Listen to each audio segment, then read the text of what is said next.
What's going on, mi gente? It's Diegomontalvan back to react to this World Cup draw. First off, it was a little long, right, guys? Like, I don't know. I felt like I was just waiting and waiting and waiting and waiting, but whatever. I digress. Don't forget to comment, like, share, subscribe, all that good stuff. Let's get into it. First off, I'm going to tell you guys the groups little by little. Group A, Qatar, Ecuador, Senegal, Netherlands.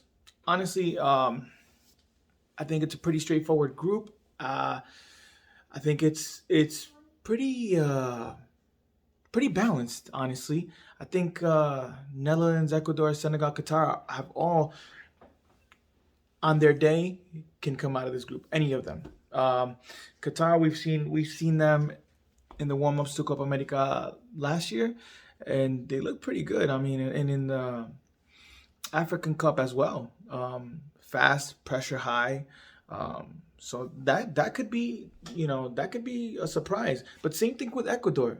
A lot of people are sleeping on Ecuador, and I think from what I've seen in the conmebol qualifiers and in Copa America, they're a young side, pressure high. They were scoring a lot of goals at first. Then after Peru beat them, they kind of learned to balance it out. So now they're still scoring, but now they're doing a lot better defensively. So we'll see how that goes. Senegal, I think have always been a good team, and I mean, obviously, going against Egypt was tough, but I think they're still a solid side. Netherlands as well. I think they're regrouping. They went through a stage where they hit a dip, but now they're coming back up. So honestly, for me in that group, it's tough to call. Group B, we have England, Iran, USA, and then that European playoff spot. I think if you look at it on paper, England is obviously one of the better sides. They had close, they did really well in their qualifying. Iran could surprise, but I think USA has more talent. Again, with the way that the USA has been playing, though, I don't know. And then you obviously have that European playoff spot that you're not sure who's gonna come in, right? So we'll see there. Group C, Argentina, Saudi Arabia, Mexico, Poland. Ooh, I mean, Argentina coming on, 31 games undefeated in the qualifiers. I mean, not in the qualifiers, I'm sorry, just undefeated in general. Saudi Arabia is also a quick, fast side that pressure's high. Mexico is coming through its own ruts as well, but I think they can always, Argentina versus Mexico is always a great game. I feel like it's always a battle. Poland, obviously, you got one of the best nines in the world, Lewandowski. So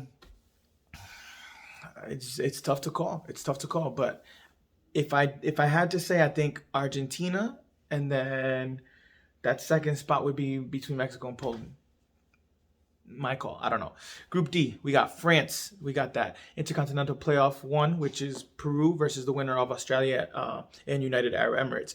Then you have Denmark and Tunisia. I mean, France obviously is France. They have a solid side. I think they should come out of this, to be honest with you. And then that second spot, I'm going to leave it up in the air for, depending on who the Intercontinental Playoff spot is, Denmark and Tunisia. Denmark has gotten better since 2018, I think. They are a good side that can surprise. But you got to see Tunisia, I mean, it's a solid side, but I personally don't think they have enough to surprise over Denmark and that Intercontinental Playoff spot. That could be Australia's, United Arab Emirates, or Peru's. I think if Peru gets it, it'd be great to see them again against Denmark and France. So I think they also can do well as they have learned from their past mistakes. So we'll see. Group E, you got Spain, that Intercontinental Playoff spot 2, Germany, Japan. When this group was being drawn, I said, oh, Spain and Germany, that's going to be the group of death. But then you got Japan, then you got the Intercontinental Playoff spot 2, which could be New Zealand or Costa Rica. Honestly, I just don't see Spain and Germany are that good that I just don't see Japan or New Zealand or Costa Rica going ahead of them. I'm sorry. So I think Spain and Germany, I'm not sure what order. We'll have to wait on that match. Spain versus Germany should be a good match. Group F, we got Belgium, Canada, Morocco, Croatia. Belgium was number 1 FIFA rankings for a while. for a while. They recently just got dethroned, so I see Belgium going through on that one. Then you got Canada, Morocco, and Croatia. I think it's going to be a fight between Canada and Croatia. Croatia have their days when they're just really good, and they could beat Canada. But Canada's also been stepping up. They've had really good talent coming up, so I think it'll be between them two, to be honest. Group G, you got Brazil, Serbia, Switzerland, Cameroon. I mean, Brazil, again, another undefeated side during the qualifiers, broke the record for most points in the qualifiers in conmebol history. So, I mean, Brazil's just all in out one of the favorites for the whole tournament. So I see Brazil going through this. And then I gotta say Switzerland. I don't know why. There's something about that Swiss side that I really enjoy, I really like, and I see them going through as second. But that could be very tight with Serbia and Cameroon, so who knows. Group H, you got Portugal, Ghana, Uruguay, Korea Republic. This, to me, I think is the most balanced side, because Portugal have a great team. Don't get me wrong. But I don't think they have a good coach. And that is where I believe that they could fail. Ghana has, you've seen them. They're a strong side that can compete with anyone. Uruguay, I mean, they were on a downward spiral, and then they got a new coach. Diego Alonso has brought it back up, so who knows? We'll see. I think they could surprise too. Korea Republic, I think, is the dark horse in this race, if I must be honest. But if I had to choose, I think Portugal, Uruguay.